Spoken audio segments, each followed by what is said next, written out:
There are four main points that I can draw from the concept of or the organization of RCEP. Number one, as you have heard, it is the largest trade agreement group in history. About 30% of world population, 30% of world production, and 30% of world trade. And most importantly, this happened in the East, this largest group, and not in the West. Secondly, RCEP is inclusive and comprehensive. Inclusive in the sense it includes members from developed status to much less developed countries. And thirdly, this is a group pulled by the huge China economic power. And lastly, and most importantly, there's a high probability that Hong Kong will be able to join. Hong Kong business community can be the CIO. What is CIO? C means we are the connector. I means investor, and O, operator. Because we connect, and at the same time, Hong Kong with businessmen, we can invest. And also at the same time, we can operate. We operate many factories. Therefore, Hong Kong, we can work closely with both GBA and also the RCEP. When the Chinese companies would like to go outside, they can't go alone. Most of them, they go through Hong Kong.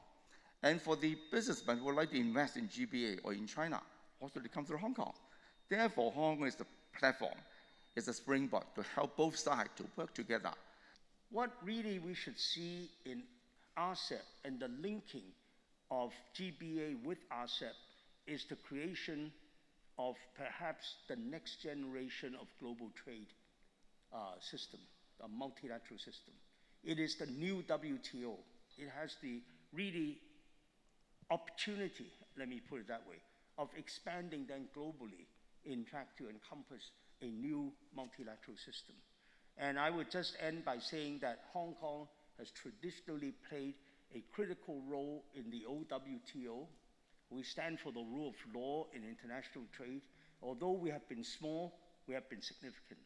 I would think that Hong Kong will play a similar role in this new development in the integration of the GBA with RCEP. Hong Kong has 5 universities that rank in the top 100 in the QS ranking. So we have some very good education facilities here that can attract people from the RCEP countries, especially the ASEAN countries, to come to Hong Kong. And plus, with the recent support and inflow of high-level talents by the Hong Kong government's Hong Kong and various schemes, there are already a lot of very high-level international scholars who are now present in Hong Kong. So if we can build up on that and build Hong Kong into a education and talent hub for the whole RCEP, I think that could be very helpful.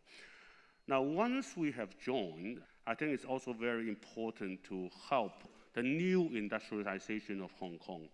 I think the GBA and Hong Kong will form a very integrated supply chain, or in fact, a value chain, in a sense that there is no upstream, midstream, and downstream.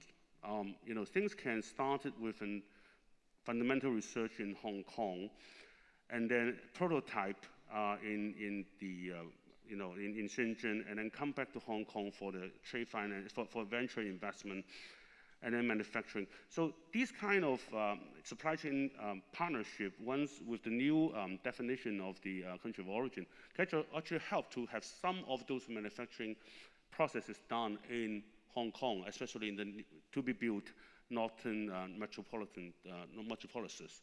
We are moving decisively in the direction of becoming an innovation and technology hub for the region. And over here, the new economy is doing very well.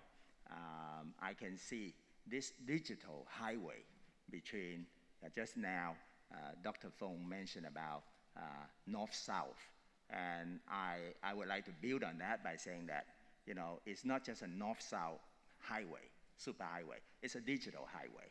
And Hong Kong is right there in this central station, so to speak. So we can help a lot Take, for example, the recent pandemic campaign from Cyberport, Hong Kong's digital technology hub and global tech hub.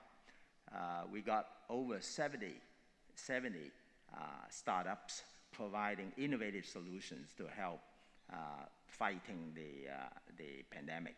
So it's already called a new export. We are sharing best practices and ideas and solutions with many countries in the region. So that's one example of what Hong Kong can help. Really enjoyed and as expected that chorus of unison of the excitement and positivity about the RCEP. In itself, it's phenomenal. As mentioned, it's the largest trade agreement in history, covering 30% of GDP and population growth globally. We believe that it will head closer to 50% of the global GDP share, and so there's much to play for in this region. We know that, in the world of barriers, breaking barriers is good. IMF anticipated that with non-tariff barriers removed, that could increase GDP growth by 1.6% in the coming years and investment by 2.7%. So there's a lot of positivity in taking out barriers, but it's more than that. Because, as Victor also mentioned, it's dealt with a lot of issues and driving rules of commonality, rules of origins, etc. It's like a new language for the region, and we know new languages that we can understand each other drives the unity, drives the coalition. And given how the MC had to introduce a whole list of countries that's attending, that the effect will be well beyond the RCEP region, but actually it would really trickle and ricochet broader, open accession for all, definitely positive for Hong Kong to join. The common language will also allow growth in activities, but also allow a basis to drive other important topics like ESG, in particular in sustainability.